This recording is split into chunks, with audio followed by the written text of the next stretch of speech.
Welcome to BizTech's Ambassador Conversation Show. Argentina is situated in South America and is a captivating country with a unique blend of culture, natural beauty, and history. Now, known for its passionate embrace for tango music and dance, Argentina also boasts stunning landscapes, including the Andes Mountains and the vast Pampas grasslands. Now, its vibrant cities like Buenos Aires offer a glimpse into its European-influenced architecture and culinary delights. At the same time, Argentina has faced economic challenges.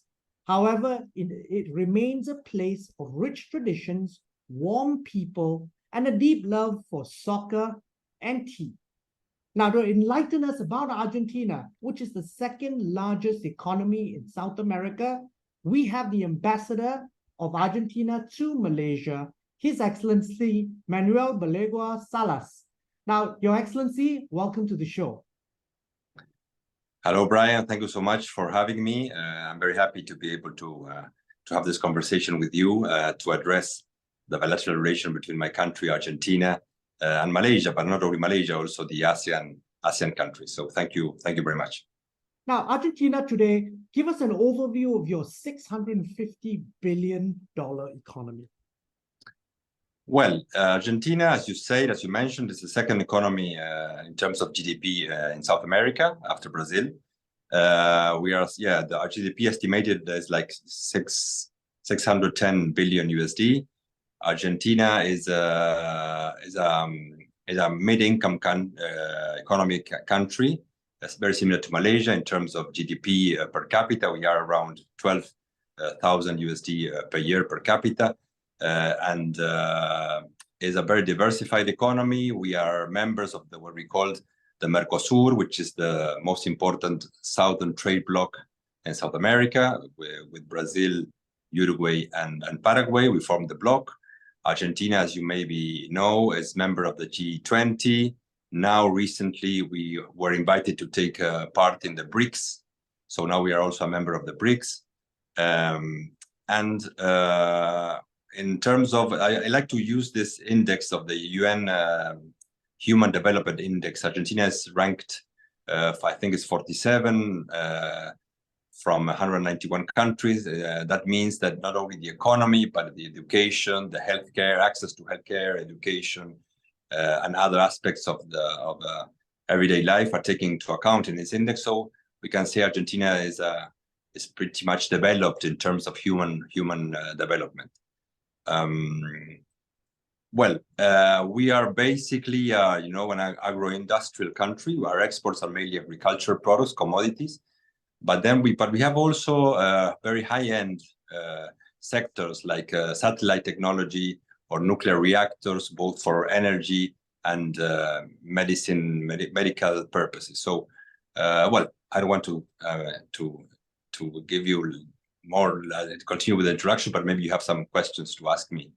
Absolutely. So one of the key things is, people think of Argentina and you think of beef exports in particular. So what are just in terms of key sectors that perhaps you are involved in, or Argentina is involved in with ASEAN, and particularly Malaysia?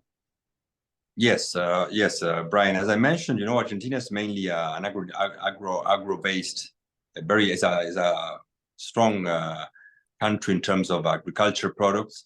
Almost 80% of our exports are in commodities: soya bean, wheat, sunflower, maize, corn, beef, as you mentioned. So we are a very strong exporter and a powerhouse in agricultural products, but not only agriculture, also agro-industry, machinery, everything what is related with agriculture, pesticides, animal feed. So Argentina covers very well and is very strong in all these products, and which are the basis of our exports, the most important products of our exports. So of course, not only to Malaysia and to ASEAN, but to the world, these are the type of products we export. But I reiterate again that in some sectors we also have a high-end products like satellites, like experience in nuclear reactors. We export nuclear reactors. Many countries have bought us small nuclear reactors for medical or energy purposes. So that is our strength, I would say, the agriculture, agro-industrial sector. But one of the key things also that a lot of people in ASEAN don't understand is there are many large Argentinian companies. Yes, there are 91 companies on your Buenos Aires Stock Exchange, but some of your largest companies are in fact listed on the New York Stock Exchange and also on NASDAQ. So the largest online commerce and payments company in Latin America is a Argentinian company called Mercado Libre, which has a market capitalization of 83 billion US dollars. So, and YPF, of course, your petrochemical company is also a very large company listed on the New York Stock Exchange. So these are things I think in ASEAN that we don't really understand about that part of the world and some of the successful companies in Argentina.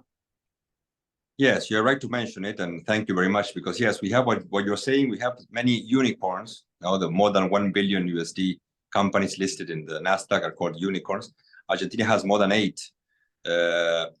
Mercado Libre is a sort of Amazon or Alibaba, if you want, of mostly working in America and the US. It's a very big company, of course, very important one. And this is the reason for this is Argentina has very skilled labor force. Argentina has strong universities, very competent professionals in IT and everything related with software. We also are an exporter. I didn't mention it before, but we export a lot of software. Argentina has a very in everything what is multimedia, including cinema, is very strong because of the labor of the high preparation of the professionals. So yes, you're right to mention it, and it's Argentina has many unicorns in the world. Yeah. So what are the challenges, and perhaps a challenge is also then an opportunity because of the economic challenges of Argentina? And Argentina is a very rich country that unfortunately has grappled with economic challenges related to budgetary fiscal deficits, and has had in the past many bailouts from IMF and World Bank. But what that has also done is that has made your well-educated workforce very, very cost competitive relative to the rest of the world. Yes, absolutely. Now we are undergoing a tough economic situation. We have high inflation in the country. We had I will say a fast recovery after the COVID years. Argentina registered a growth of 10% in 2021, 5% in the economy in 2022, and this year is a little bit almost a recession. It's a very political year, this one, because we are having presidential elections in October, so it's a very particular year. But Argentina had many economic crises in the past, but it's very resilient. It's a country that when the economy gets the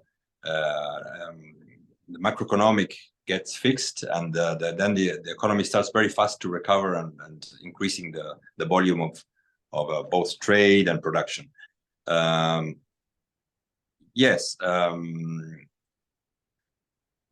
at Your Excellency, I want to zoom in a little bit now on your portfolio, Malaysia, Argentinian trade. What does the trade balance look like? Well, now we are in the peak of the relation. Last year now we are reaching the 2 billion USD with Malaysia in our bilateral commerce. So we are very proud, we're very happy with that. Recently we reopened, for example, taking just one product, the Malaysian beef market for our country. So now we are bringing again the beef to Malaysia since 2020. The Malaysian what we export to Malaysia is mostly the same that what we export to the world. Soya beans, I mentioned corn, beef, but also, for example, seafood, cheese, beans, and some, of course, pesticides or animal food, Now we reached our peak of the bilateral trade, which started very strongly in the 90s, at the end of the 90s, when both the Malaysian Prime Minister and our President paid visits to our countries. And since then, many Malaysian companies have been investing in Argentina, companies like IJM, like Petronas, like a company called Serindirajaya in the touristic sector and farming. And also Argentina has brought into Malaysia important companies as Imartec, which was involved in the Bakun high power plant, and in the cranes. Well, is the responsible of the many cranes that you find today in the Malaysian ports were produced and installed by this company. So at the end of the 90s, we have a big investment. Then we have like a period of just not so many things going on. And now again, we see companies from Argentina coming to Malaysia in the agro industry. For example, we have Berion, which is a company that produces agricultural machinery here in Lumut. Then we have another company called Betson, is animal feed. So in the last years, we've seen some movements. Petronas has a big project in Argentina now involving LNG in the Patagonia, which is we call the Vaca Muerta. And that's a massive project, isn't it? The partnership with YPF is for shale oil production, correct? Shale gas. Shale gas. Well, yeah, sorry, you have both, and you have also lubricants for vehicles.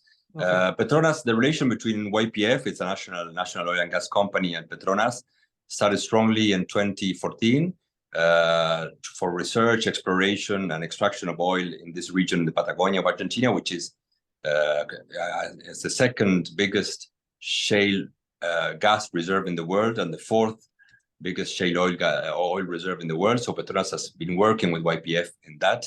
But now, last year, was a new agreement between both companies related to LNG, which involves the construction of a pipeline to the Pacific Ocean, a plant to process the LNG, and even a port. So that's a big project involving a first investment of 10 billion USD with a projection of reaching like 50 billion in 20 years. It's a big project, and now is going on pretty well.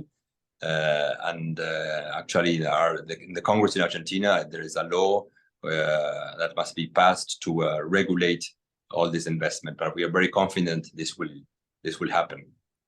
So then, looking ahead, Your Excellency, where are the opportunities for companies in ASEAN to invest in Argentina, and then vice versa? Where are Argentinian companies looking to invest in ASEAN to take advantage of the growth in the Asia-Pacific region? I think there are big opportunities for foreign investment in Argentina.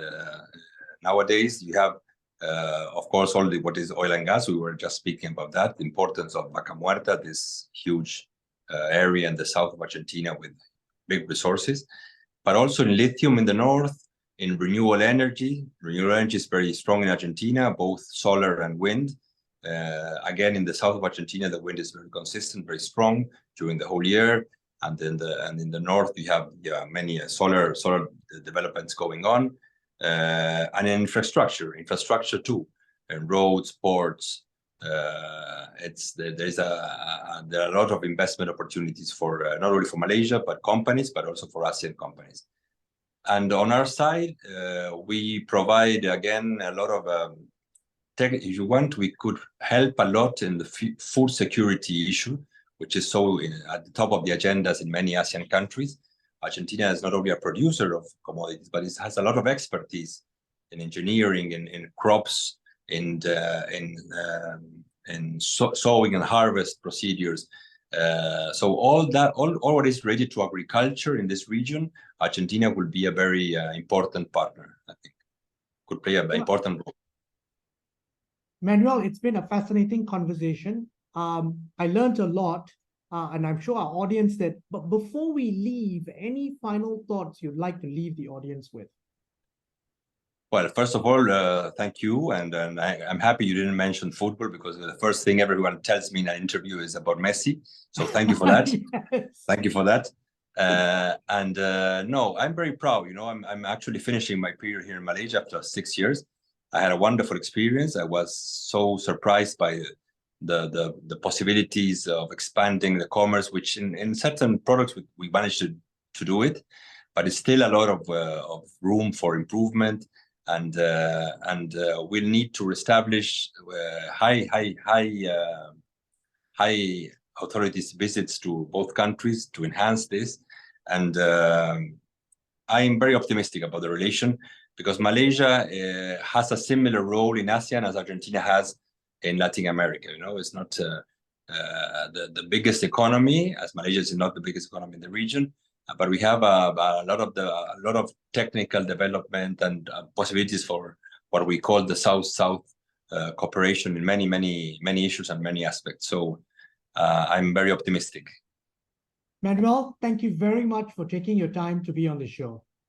Thank you, Brian, and again, it was a pleasure. We've been speaking to the Ambassador of Argentina to Malaysia, His Excellency Manuel Balaguer Salas. I'm Brian Fernandez, and you've been watching and listening to BizTech's Ambassador Conversation Show. This interview will be on our website, www.biztech.asia, as well as our syndication partners, TV stations, radio stations, and websites. Thanks a lot for tuning in.